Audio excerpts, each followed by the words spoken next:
How to find FPL Team ID on its application. In this video, I will show you how can you easily find your FPL Team ID on its application. So without any delay, let's get into it. So for that, firstly let me tell you, you won't be able to find your team ID in your application. To find out the ID for your team on FPL, you need to go to the web browser.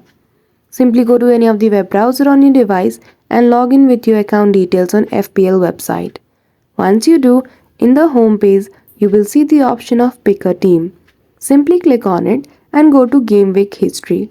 After that, once you are directed to the next page, make sure you pay attention to the URL of the page because the number behind the history is the actual team ID of your FPL team. So that's it. That is how easily you can find out the FPL team ID. So I hope you found this video helpful. If you did, don't forget to give it a thumbs up and subscribe to our channel for such tutorial. Thank you for watching till the end.